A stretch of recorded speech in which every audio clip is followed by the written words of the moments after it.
కొంతమంది చిన్న electrical shop నుంచి ఓవర్ నైట్ ఇండస్ట్రియల్ ఐకాన్స్ అయిపోతారు. మీరు బీజేపీ నాయకులుగా ఉండే ఈ మాట చెప్తున్నారు. నరేంద్ర మోడీ గారి హయాంలో ఒక్క స్కామ్ గురించి చెప్పండి చూద్దాం.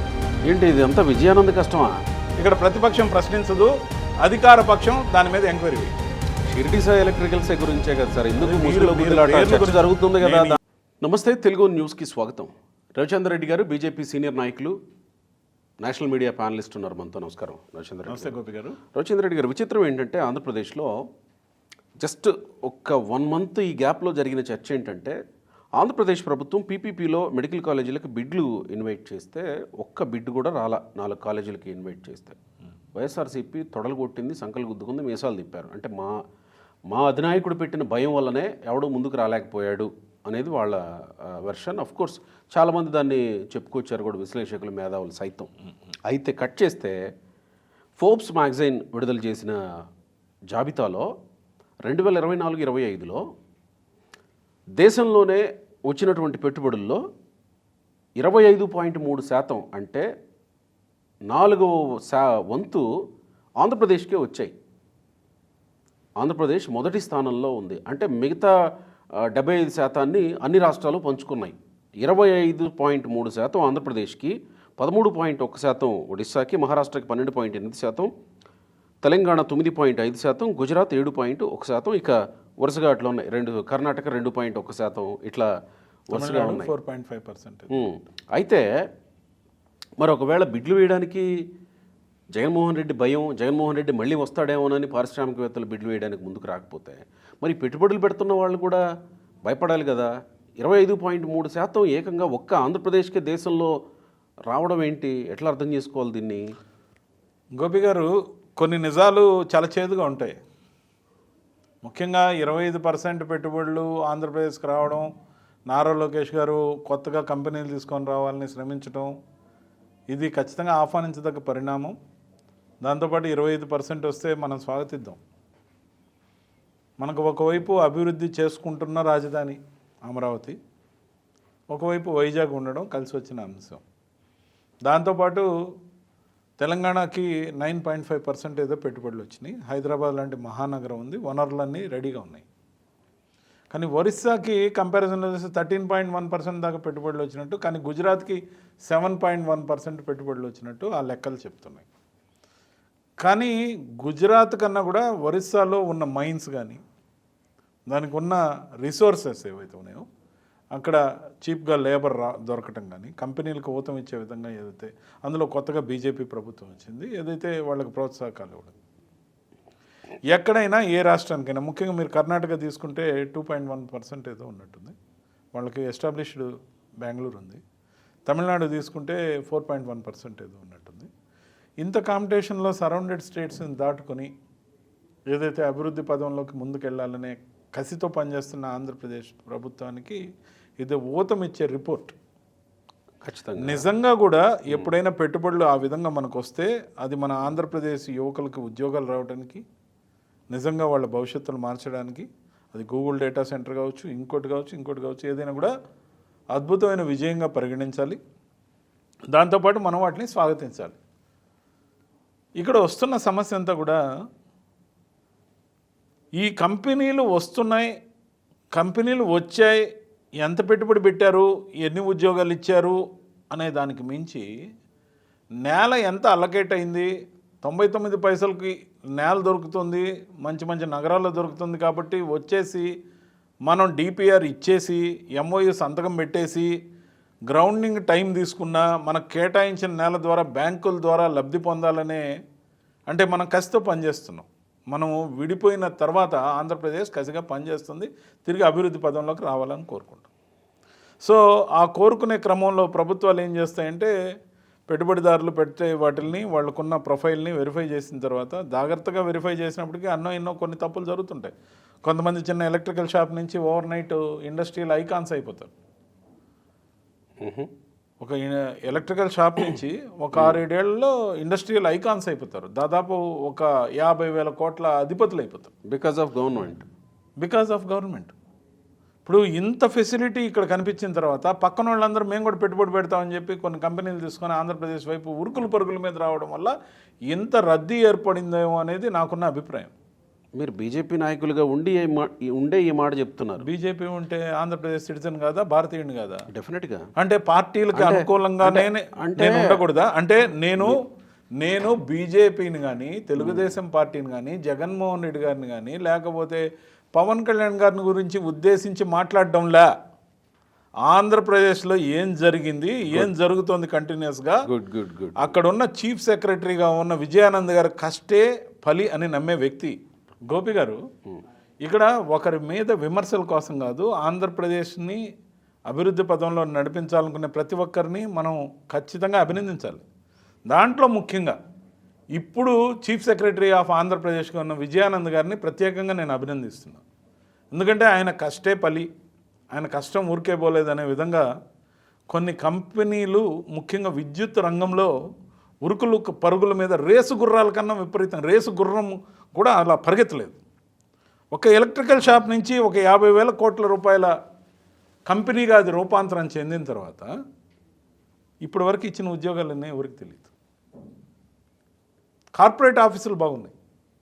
గ్రౌండ్లో ఆంధ్రప్రదేశ్లో ఎంతమందికి ఆ కంపెనీ ఉద్యోగం ఇచ్చింది అనేది లెక్క చెప్పమనండి. నేను చీఫ్ సెక్రటరీ గారిని అడుగుతున్నా, ప్రభుత్వాలను పక్కన పెడుతున్నా. అంటే ఒక చిన్న ప్రశ్న, ప్రభుత్వాలను పక్కన పెడుతున్నా. ఎందుకంటే విజయానంద్ గారిని సూటిగా ఈ ప్రశ్న అడుగుతున్నా. విజయానంద్ గారి సర్వీస్ కూడా ఫిబ్రవరిలో కంప్లీట్ అవుతున్నట్టు ఉంది. బహుశా మార్చికి ఆయన రిటైర్ అవ్వాల్సిన సమయం ఆసన్నమైనట్టుంది. బహుశా దీని గురించి రాబోయే రోజుల్లో ఒక మీడియా వార్త చూసా, అదే నిజమైతే ఆయన పరిగెత్తించిన తీరు ఖచ్చితంగా కొనసాగాలని కోరుకుంటున్నారేమో ఎవరైనా అనేది నిజంగా గొప్ప విషయం. ఏంటది? ఆయన సర్వీస్ అయిపోయిన తర్వాత కూడా ఆయన సర్వీసెస్ని విద్యుత్ రంగానికి ఒక కార్పొరేషన్ని క్రియేట్ చేసి ఆ కార్పొరేషన్కి చైర్మన్గా ఆయనే కంటిన్యూ అయ్యే అవకాశం అని మొన్న ఒక మీడియాలో వార్త వచ్చింది. దాని గురించి ఆయనకే తెలియాలి, లేదా ప్రభుత్వం ఏమనుకుంటుందో నాకు తెలియదు. ఇది కూటమి ప్రభుత్వం కాబట్టి ఖచ్చితంగా కూడా ఆయన సర్వీసెస్ ఆంధ్రప్రదేశ్కి ఎంత అవసరం అనేది రాబోయే రోజుల్లో కూడా ఆయన్నే విద్యుత్ కార్పొరేషన్ అనేది ఒక దాన్ని ఎస్టాబ్లిష్ చేసి ఆయన్నే కంటిన్యూస్గా చైర్మన్గా మానిటరింగ్ అథారిటీగా నియమించాలని అనుకుంటున్నారనే వార్త నిజమైతే ఆయన కృషి ఫలించిందని నా నమ్మకం. ఎందుకంటే ఒక ఎలక్ట్రికల్ షాప్ నుంచి ఒక కంపెనీ రూపాంతరం చెందిన తర్వాత జస్ట్ 6-7 ఏళ్ళు 7-8 ఏళ్లలోనే 50,000 కోట్ల రూపాయల కంపెనీగా మారి ఇప్పటికే ఆంధ్రప్రదేశ్లో ఎవరికి ఉద్యోగాలు లేవంటే దీన్ని సక్సెస్ రేట్ అనరా? అప్పుడు 25% కాదు 85% మొత్తం కంపెనీలు ఆంధ్రప్రదేశ్కే వస్తాయి. ఇదే విధంగా కానీ చేస్తే వేరే రాష్ట్రాలు ఏం చేయలేని పరిస్థితి. పాపం వాళ్ళకి రిసోర్సెస్ ఉండొచ్చు, కానీ అందరికీ విజయానంద్ గారు లాంటి గొప్ప సిఎస్ లేరు కాబట్టి. అదేంటి లోకేష్ కష్టం? విజయానంద్ గారు నాకు తెలిసినంత వరకు మిగతా రాష్ట్రాలకు కూడా ఏ విధంగా మీరు చేయాలనేది రేపు సర్వీసెస్ ఏమన్నా ఇస్తే బాగుంటుందేమో. ఎందుకంటే ఆయన అప్రిషియేట్ చేస్తున్నాను. ఏంటి ఇది అంతా విజయానంద్ కష్టమా?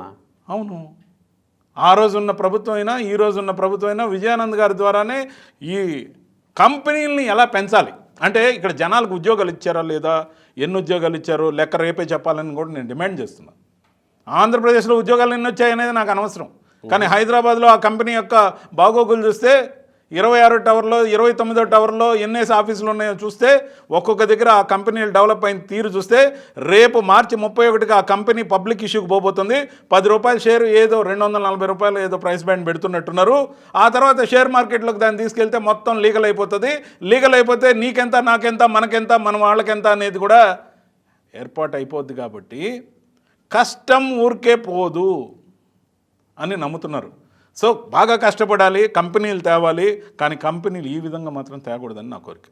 మరి మీరు చెప్తున్నది ఆంధ్రప్రదేశ్లో 8,000 ఎకరాలు కేటాయించిన కంపెనీనా? 100%, నో డౌట్ అబౌట్ ఇట్.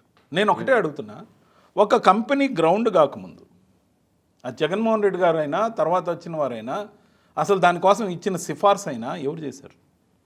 ఒక కంపెనీ గ్రౌండ్ కాకముందే ఒక 5,000 ఎకరాలు తర్వాత సరిపోదని చెప్పి మరో 3,000 ఎకరాలు వాళ్ళకి ప్రభుత్వ సొమ్ముని రైతులకు చెల్లించి ఆ కంపెనీకి దఖలుపరిస్తే ఈ 8,000 ఎకరాల ల్యాండ్ బ్యాంకు ఫైనాన్షియల్ ఇన్స్టిట్యూషన్స్ ఇచ్చే సపోర్టుతో పబ్లిక్కి వెళ్ళి షేర్స్ అమ్ముకుంటే ఆ షేర్స్ ఎవరెవరికి ఎన్ని ఇచ్చారు, మనకు లాభం చేసిన వాళ్ళకి ఎన్ని ఇచ్చారు, నష్టం చేసిన వాళ్ళకి ఏమి ఇవ్వాలా, ఎందుకు ఇవ్వాలా, అసలు ఆ విధంగా పంచుకునే కంటే కంపెనీని ఒక ఇంత సులభంగా ఎస్టాబ్లిష్ చేయొచ్చు అనేది నాకు తెలిసి ఆంధ్రప్రదేశ్లో తప్ప ఈ దేశంలో ఎక్కడ జరగట్లేదు. నరేంద్ర మోడీ గారు 4 సార్లు గుజరాత్కి ముఖ్యమంత్రిగా ఉన్నారు. ఇప్పటికీ 3 సార్లు అవిచ్ఛిన్నంగా భారతదేశ ప్రధానమంత్రిగా ఉన్నారు. ఎన్డీఏకి సంబంధించిన పరిపాలన నడిపిస్తున్నారు. నరేంద్ర మోడీ గారి హయాంలో ఒక్క స్కామ్ గురించి చెప్పండి చూద్దాం. కాంగ్రెస్ పార్టీలో ఉన్నప్పుడు 2G కావచ్చు, లేకపోతే కామన్వెల్త్ గేమ్స్ కావచ్చు, కోల్ స్కామ్ కావచ్చు, లేకపోతే 2G స్కామ్ కావచ్చు, పెద్ద పెద్ద స్కామ్లు దేశం అంతా వినిపించేవి కదా. భారతీయ జనతా పార్టీ సభ్యుడిగా గర్వంగా చెప్తున్నా, ఒక్క స్కామ్కి అవకాశం ఇవ్వకుండా ఇంత సుదీర్ఘమైన పరిపాలన, దేశం యొక్క అభివృద్ధిని కాంక్షిస్తూ ప్రపంచం పటంలో ముఖ్యంగా ఇప్పటికే 4వ స్థానంలో ఉన్న భారత్ని 27 జూన్ కల్లా 3వ స్థానానికి తీసుకురావాలని ఆయన కృషి ఎక్కడ? వ్యక్తులు స్థాపించిన కంపెనీలు గ్రౌండ్ మీద కనీసం మ్యానుఫ్యాక్చరింగే చేయకుండా ఈ విధంగా షేర్స్ రూపంలో అవినీతిని లీగల్ చేసుకుంటుంటే, ప్రభుత్వాలు సహకరిస్తుంటే, అది ఎవరి ప్రభుత్వం అయితే ఏంటండి? సిటిజన్ ఆఫ్ ఇండియాగా భారతీయ జనతా పార్టీ సభ్యుడిగా మాట్లాడుతున్నా, whoever they may be. ఎవరు సొమ్మండి రైతులకు చెల్లించింది? ప్రభుత్వం కదా. ప్రభుత్వంది రైతుల దగ్గర నుంచి సేకరించి ఒక ఇండస్ట్రీ పేరుతో ఆ ల్యాండ్ ఇస్తే, ఆ ల్యాండ్ని ల్యాండ్ బ్యాంక్గా చూపించుకొని వాళ్ళు ఎస్టాబ్లిష్ అవుతుంటే, వందల వేల కోట్ల రూపాయలు ట్రాన్స్ఫార్మర్లు అయితే ఏమి, లేకపోతే స్మార్ట్ మీటర్లు అయితే ఏమి, లేకపోతే ల్యాండ్ బ్యాంకులు చూపించి షేర్ మార్కెట్కి పోవడం అయితే ఏమి, ఇంత సులభంగా ఆంధ్రప్రదేశ్లో ఏం చేయకుండానే ఒక 50,000 కోట్ల రూపాయలు సంపాదించుకోవచ్చు అనుకుంటే, ఏ ఇండస్ట్రియలిస్ట్ అయినా పరిగెత్తుకొని 25% ఏందండి, ఈ విషయాన్ని బాగా ఎస్టాబ్లిష్ చేసి చెప్తే ఆంధ్రప్రదేశ్ వైపు తలా ఒక కంపెనీ రిజిస్టర్ చేసి మొత్తం 85% ఆంధ్రప్రదేశ్లో ఉంటారు. మిగతా 15% కూడా వచ్చేవాళ్లే. కానీ ఆ 15%కి ఆ సమాచారం అందుండదు, లేకపోతే 100% ఆంధ్రప్రదేశ్కి వస్తుంది. ఒక్క మాట, నేను ఇప్పటివరకు లేదా మీడియాలో చర్చల్లో నడుస్తున్నది ఇప్పటివరకు ఒకటి, జగన్ అంటే భయం పోయిందేమో పారిశ్రామికవేత్తలకి, ఈ కూటమి ప్రభుత్వం పవన్ కళ్యాణ్ చెప్తున్నట్టు 15 ఏళ్ల పాటు కొనసాగుతుందేమో, సుస్థిరంగా ఉంటుందేమోనని పెట్టుబడిదారులు వస్తున్నారేమో ఈ స్థాయిలో అనుకునేది ఒకటి. రెండోది, లోకేష్ నాయకుడిగా దావోస్ పర్యటన కానీ, లండన్ కానీ, అటని ఇటని లోకేష్ దుబాయ్ కానీ అటు ఇటు తిరిగి, చంద్రబాబు నాయుడు తిరిగి, నరేంద్ర మోడీని చూసి డేటా సెంటర్ లాంటివి ఆంధ్రప్రదేశ్కి రావడం, సుస్థిరమైనటువంటి ప్రభుత్వం ఉంటుంది కాబట్టి ఇదంతా నాయకుల కష్టమేమో, ఈ ఇంత శాతంలో పెట్టుబడులు వస్తున్నాయేమో అని కదా మాట్లాడుకుంటున్నా కూడా. విజయానంద్ గారు ప్రభుత్వ విధానాలు, ప్రభుత్వ పాలసీ సెక్రటరీగా ఉండడం వల్లనే ఇవంతా సాధ్యమవుతున్నాయి. ఎందుకంటే నాయకులది పాపం పూర్తిగా ఇన్డెప్త్ లోపలికి వెళ్ళి మొత్తం analysis reports, profit and balance, తర్వాత ఓవరాల్ పైన రాసేది చూస్తారు. కానీ సపోర్టెడ్ బై కింద నుంచి గ్రౌండ్ రిపోర్ట్ రావాలి కదా. దీంట్లో సిఎస్ గారు చాలా కష్టపడుతున్నారు. ఆ కష్టానికి తగ్గ ఫలితం ఆయన ఎక్స్టెన్షన్లో కూడా ఆయనే ఉంటారనే వార్తలు వస్తున్నాయి. నాకైతే గొప్ప సంతోషంగా ఉంది. ఆంధ్రప్రదేశ్కి అనేక ఇండస్ట్రీలు కూడా ఈయన తీసుకురాగలరు రాబోయే రోజుల్లో, ముఖ్యంగా విద్యుత్ సెక్టర్లో. ఈరోజు లిక్కర్ స్కామ్ గురించి ఎంక్వైరీ జరుగుతుంది, మైన్స్ గురించి అడపాదడపా వార్తలు విన్నాం, అనేక స్కాముల గురించి కొంచెం అటు చూసి చూడనట్టుగా దర్యాప్తు ఏడుందో తెలియని పరిస్థితులు నడుస్తుంది. ఇవన్నీ కూడా కూటమి ప్రభుత్వానికి రేపు డేంజర్. మరి ఇంత పెద్ద స్కామ్ జరిగింది కదా ఆంధ్రప్రదేశ్లో, విద్యుత్ స్కామ్ గురించి ఎంక్వైరీ ఎందుకు పడట్లా? ప్రతిపక్షం కూడా అడగట్లేదుగా. ప్రతిపక్షం ఇనిషియేట్ చేసిన దాన్ని పాలకపక్షం దాన్ని నిర్వర్తిస్తూ ముందుకు పోతే ఎవరికి చెడ్డ పేరు, కూటమికి చెడ్డ పేరు వస్తుందని ఆవేదన. నేను అనేది ఒకటే, దీని మీద ఒక్క చిన్న దర్యాప్తు కూడా రాలేదే. మీరు ఎందుకు మాట్లాడలేదు సార్? నేను మాట్లాడుతున్నానండి. బీజేపీ మాధవ్ గారికి ఏమైనా చెప్పారా? అంటే అన్ని మాధవ్ గారే మాట్లాడాలా, రవిచంద్ర రెడ్డి మాట్లాడకూడదు? అరే మాధవ్ గారు మీరు విజయానంద్ గారు చేసే పని చంద్రబాబు నాయుడు గారిని చేయమన్నట్టున్నారు. మీరు భలేవాళ్ళండి, ఎవరి పని వాళ్ళు చేస్తుంటారు. ఇప్పుడు నేను మాట్లాడేదానికి మీరు కెమెరా ఆన్ చేశారు, మీరు నన్ను ఇండస్ట్రియల్ ఏంది ఆంధ్రప్రదేశ్కి 25% వచ్చేస్తున్న ఇండస్ట్రీ అంటే వస్తారండి. 25%, 85% వస్తారు. అందరికీ సమాచారం ఉంటే 100% ఆంధ్రప్రదేశ్కే వస్తారు, ఎక్కడ పోరు. ఎందుకు పోతారండి? ఒక్క సిఎస్ శ్రమ అంటారు. అయితే సిఎస్ శ్రమ, విజయానంద్ గారు కృషి, దానికి వస్తున్న ఫలితం నేను ఓపెన్గా ఛాలెంజ్ చేస్తున్నా. నేను ఏదైతే గుమ్మనంగా పేర్లు ఇంకా బహిర్గతంగా చెప్పడం లేదు, కానీ వాళ్ళకి తెలుసు నేను ఎవరి గురించి మాట్లాడుతున్నాను. ఇంత నేల, 8,000 ఎకరాలు, మీరు ఇవన్నీ మాట్లాడారు కదా. వాళ్ళకి టక్ అని తగులుతుంది. తెలుసులేండి. తగులుతుంది కదా. నేను అన్నాను స్మార్ట్ మీటర్లు అన్నాను, ట్రాన్స్ఫార్మర్లు అన్నాను, ఎలక్ట్రికల్ పోల్స్ అన్నాను, లేకపోతే సోలార్ ప్యానెల్స్ అంటున్నాను. అసలు ఎన్ని మ్యానుఫ్యాక్చర్ చేశారు? షిరిడి సాయి ఎలక్ట్రికల్సే గురించే కదా సార్, ఎందుకు ముసుగులో గుద్దులాట చర్చ జరుగుతుంది కదా దాని గురించి. ఒక్క ఇంటర్వ్యూ వరకు పేర్లు తీయటంలే. సబ్సిక్వెంట్ ఇంటర్వ్యూలో మీకు మొత్తం జీవో కాపీల దగ్గర నుంచి, బేస్ వాల్యూ దగ్గర నుంచి, వాళ్ళ కంపెనీల ప్రొఫైల్స్ దగ్గర నుంచి, ఎవరి గురించి అయితే నేను ఆరోపణ చేస్తున్నానో వాళ్ళ ప్రీవియస్ బిజినెస్ దగ్గర నుంచి, ఇప్పుడున్న వాళ్ళ దగ్గర నుంచి మొత్తం అన్నీ చూపిస్తా. అవసరమైతే రేపు షేర్ మార్కెట్కి ఇదే విధంగా దుర్మార్గంగా లీగలైజ్ చేసుకోవడానికి వెళ్తుంటే సెబీని అలర్ట్ చేయడంతో పాటు ఈ షేర్స్ రూపంలో వస్తున్న కంపెనీ అసలు భాగవతం ఏంటి అనేది సిబిఐ ఎంక్వైరీ ప్రధానమంత్రి గారిని, హోంశాఖ మంత్రి గారిని, సిజేఐని, ప్రెసిడెంట్ ఆఫ్ ఇండియాని కోరుతాను. అంటే మీరు బీజేపీ ప్రతినిధిగానా? నేను బీజేపీ ప్రతినిధిగా, సిటిజన్ ఆఫ్ ఇండియాగా కోరుతాను. నాకు ఆ రైట్ ఉంది. బీజేపీ అధిష్టానం వద్దంటే, బీజేపీ అధిష్టానం వద్దంటే అప్పుడు ఆ విధంగా చెప్పిన రోజు మీరు ఆ క్వశ్చన్ నన్ను సంధించండి. ఆగమన్నా ఆగరా? బీజేపీ అధిష్టానం వద్దని నాకు చెప్పిన రోజు మీరు నన్ను ఆ క్వశ్చన్ అడగండి. బీజేపీ ఆ విధంగా చేసే పార్టీ కాదని నేను బ్రహ్మాండంగా చెప్తున్నా.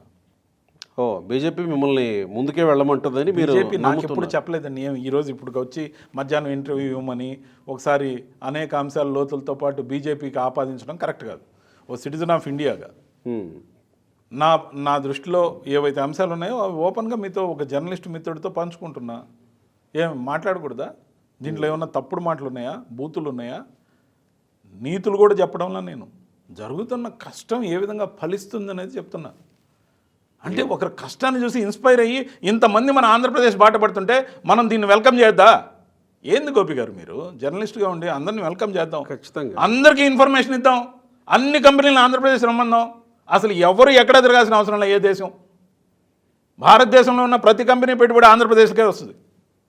ఇక్కడ గొప్ప సహకారం ఏంటంటే ఇక్కడ ప్రతిపక్షం ప్రశ్నించదు, అధికార పక్షం దాని మీద ఎంక్వైరీ వేయదు. ఇది కదా బాధ. అద్భుతమైన కోఆర్డినేషన్ కదా. ఇంత సంయమనం వేరే ఏ కేసుల్లో లేదు. సో ఇంత సహకారం అందిస్తున్న మా సిఎస్ గారికి హ్యాట్స్ ఆఫ్. రైట్. అయితే మొత్తానికి మేము సిద్ధం చేసుకొని ఉంటాం. మరి